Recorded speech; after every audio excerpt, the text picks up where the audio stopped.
content que vous-même vous avez tiré la conclusion. Vous avez bien souligné que nous sommes des membres du présidium. Nous sortons d'une élection où nous sommes des élus. Nous devons nous concerter par rapport à l'avenir. C'est ce que nous venons de faire. Il n'est pas exclu aux gens de se réunir et de réfléchir. Tout comme nous aussi, nous venons de nous réunir et nous avons aussi réfléchi. Nous prenons la démocratie. Ils sont libres d'envisager, d'avoir des ambitions, ce qui est tout à fait normal. N'oubliez pas que la RDC, c'est un État qui prône la démocratie. Et nous ne pouvons pas empêcher les membres de l'Union sacrée de se réunir. Le danger peut intervenir seulement quand les gens se réunissent pour comploter contre l'Union sacrée. Or, dans les réflexions, je ne vois pas ce qui peut m'inquiéter. Nous sommes des responsables politiques aussi. Nous venons de nous concerter pour voir ce que nous pouvons faire aussi pour le bon fonctionnement et la réussite du deuxième mandat du chef de l'État. Ça ne fait pas des autres comme ça? Si tout le monde veut se réunir et dans le sacré prier. Non, si vous avez des préoccupations, référez-vous aux gens qui se sont réunis et posez des questions, puisque moi je ne suis pas leur porte-parole. Je suis membre du présidium, j'ai vu un membre du présidium ici. Il n'est pas le seul à être rencontré. Je viens de rencontrer aussi le vice-premier ministre de la Défense, Jean-Pierre Mbemba, avec qui nous avons encore échangé. Oui, comme je l'ai dit tout à l'heure là, quand j'étais avec le président du Sénat, nous sommes les membres du présidium de l'Union sacrée et nous venons d'une élection où nous sommes élus comme députés au niveau national. Il est normal qu'on puisse se concerter pour voir l'avenir de notre plateforme politique l'Union sacrée, qu'est-ce que nous pouvons faire. Voilà un peu. Celui qui nomme l'informateur, c'est le chef de l'État.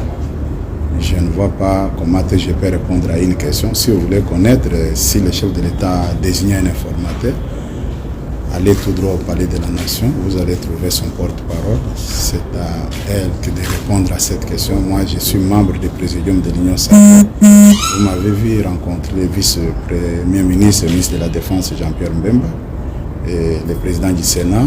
Et maintenant, je suis avec le président de l'Assemblée nationale. Et voilà un peu. Il n'y a pas autre démarche que ça. National.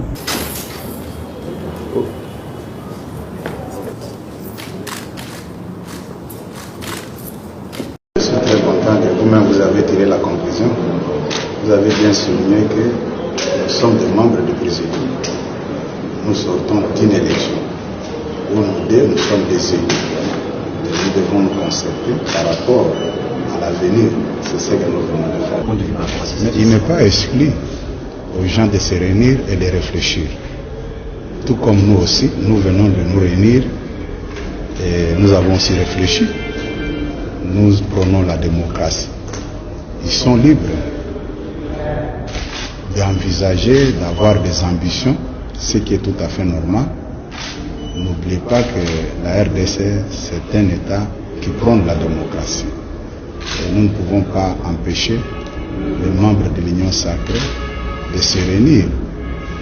Le danger peut intervenir seulement quand les gens se réunissent pour comploter contre l'Union sacrée. Or, dans les réflexions, je ne vois pas ce qui peut m'inquiéter. Nous sommes des responsables politiques aussi. Nous venons de nous concerter pour voir ce que nous pouvons faire aussi pour le bon fonctionnement et la réussite du deuxième mandat du chef de l'État. Ça ne fait pas des autres comme ça? Si tout le monde veut se réunir et dans le sacré prier. Non, si vous avez des préoccupations, référez-vous aux gens qui se sont réunis et posez des questions, puisque moi je ne suis pas leur porte-parole. Je suis membre du présidium, j'ai vu un membre du présidium ici. Il n'est pas le seul à être rencontré. Je viens de rencontrer aussi le vice-premier ministre de la Défense, Jean-Pierre Mbemba, avec qui nous avons encore échangé. Oui, comme je l'ai dit tout à l'heure là, quand j'étais avec le président du Sénat, nous sommes les membres du présidium de l'Union sacrée et nous venons d'une élection où deux, nous sommes élus comme députés au niveau national.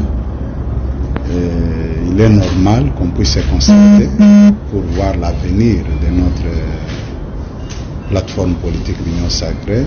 Qu'est-ce que nous pouvons faire? Voilà un peu. Celui qui nomme l'informateur, c'est le chef de l'État. Je ne vois pas comment je peux répondre à une question. Si vous voulez connaître si le chef de l'État a désigné un informateur, allez tout droit au palais de la Nation, vous allez trouver son porte-parole. C'est à elle de répondre à cette question. Moi, je suis membre du Présidium de l'Union Sacrée. Vous m'avez vu rencontrer le vice-premier ministre, le ministre de la Défense, Jean-Pierre Mbemba, et le président du Sénat. Et maintenant, je suis avec le président de l'Assemblée nationale. Et voilà un peu. Il n'y a pas autre démarche que ça. Naturel.